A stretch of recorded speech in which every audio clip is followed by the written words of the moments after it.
Good evening, and welcome to our presentation on assertiveness and assertive communication. Tonight, we are going to tell you what assertiveness is and explain some types of assertive behavior. We will also provide tips and techniques for assertive communication and provide some situations to show you examples of assertiveness. The first thing we need to do is to discuss what assertiveness is and also what it is not. Assertiveness is communicating your feelings, beliefs, and needs to others in an honest and direct way while respecting those around you. Assertiveness is about standing up for yourself and your needs without denying the needs or rights of others. Assertiveness is basically about mutual respect between you and your communication partners. You want to make sure your needs are being met and you are communicating in a way that is still respectful towards your partners.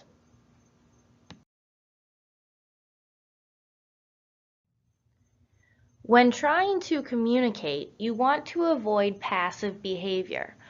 Passive behavior is giving preference to someone else's feelings, beliefs, and needs while ignoring and denying your own.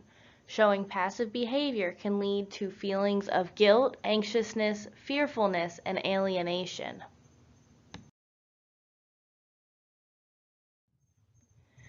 Passive behavior can be seen as trying to please everyone and can be seen as being overly nice, but this is at your own expense.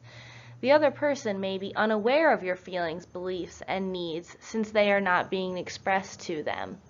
The other person cannot be blamed in most cases because they are unaware since it is not being communicated to them.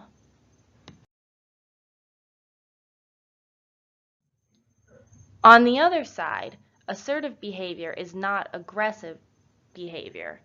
Aggressive behavior is demanding, abrasive, and hostile communication toward communication partners. Aggressive behavior involves making choices for others and denying the rights of others. Aggressive behavior can result in using intimidation and coercion.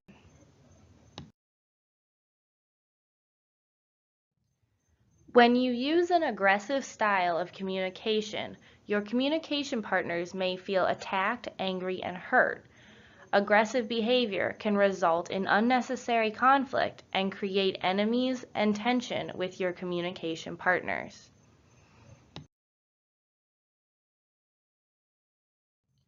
Now that we have learned about passive, aggressive, and assertive behaviors, it can be seen that assertive behavior is the best way to communicate with others. Communicating in an assertive way rather than a passive or aggressive will help your communication partners better understand your own feelings, needs, and beliefs. Communication is a very important aspect of human life, and learning to take charge of your communication is a very important step in oral rehabilitation. It is important to be assertive but not aggressive to be an effective communicator. Here are some behaviors that show assertiveness. Being open and truthful in expressing your thoughts and feelings, encouraging others to be open, showing good body language, posture, and eye contact, showing appropriate facial expressions, having a nice voice level, don't talk too loud or be too intimidating, practicing active listening and responding to others in an appropriate manner.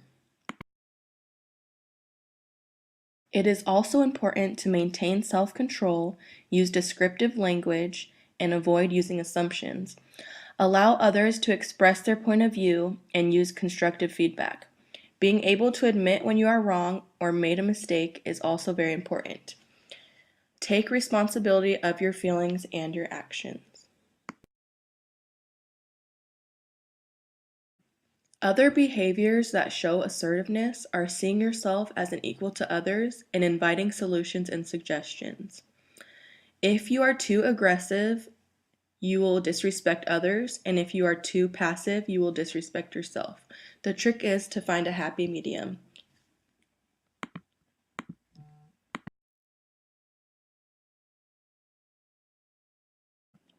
Here are some tips and techniques to help you show assertive behaviors.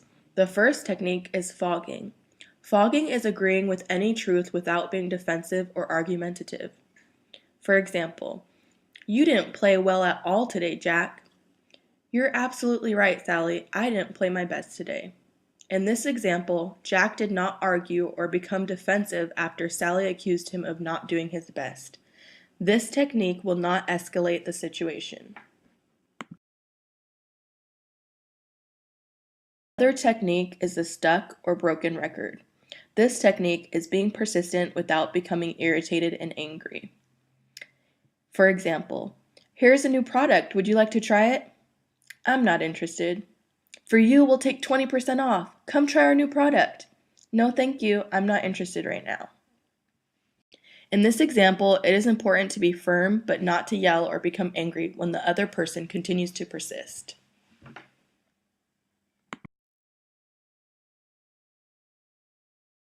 This next technique is called negative inquiry.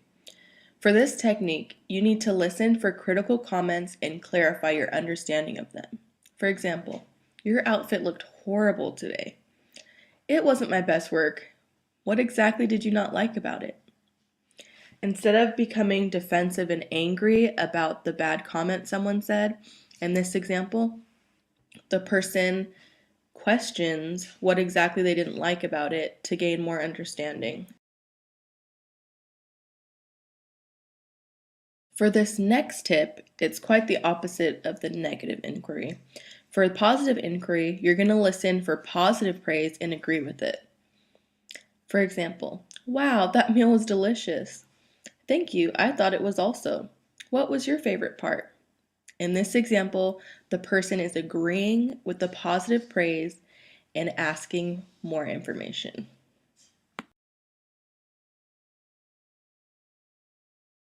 Last tip is behavior rehearsal, and this is exactly what it sounds like. You want to practice and rehearse how you look and sound. You can use I statements and say no. This technique is useful because it helps to dissipate any emotion associated with behaviors you wish to confront. For some people, it's hard to say no. Practicing saying no will make it easier for you when the time comes.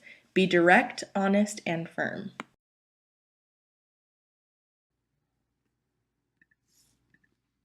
Now we're going to talk about assertiveness in specific situations. We're going to address different situations and show different responses. We're going to show either a poor response or a positive response. A positive response will be assertive. It will be effective, tactful, and fair versus a poor response. Now, each response in each situation vary person to person, but we're going to give you a couple of examples.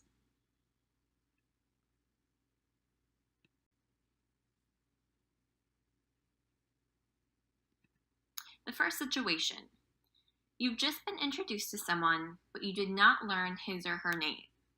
And here's an example with a picture.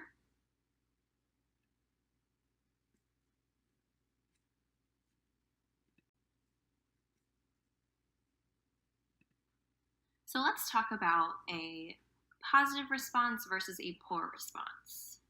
So a positive assertive response, you would, as soon as appropriate, you would ask, "What is your name again?" And to remember, you would use it the first chance you get so you wouldn't forget.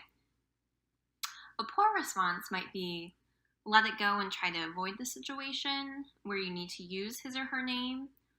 Or an aggressive response would be you would blame the person, saying, "You didn't speak up very well. What's your name again?"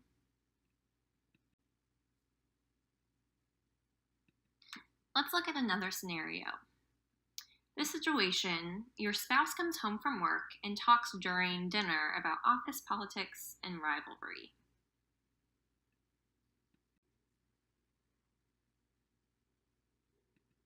An assertive response may include telling your spouse that, "I'm glad we were able to talk about this, but can we move on to something positive?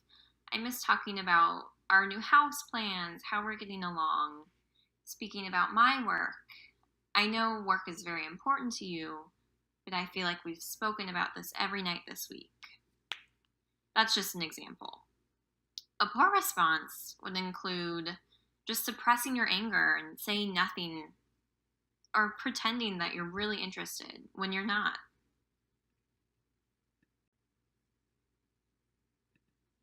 One last assertiveness situation is a friend repeatedly makes plans with you and then cancels them at the last minute. Here's a picture of two friends talking on the phone about canceled plans.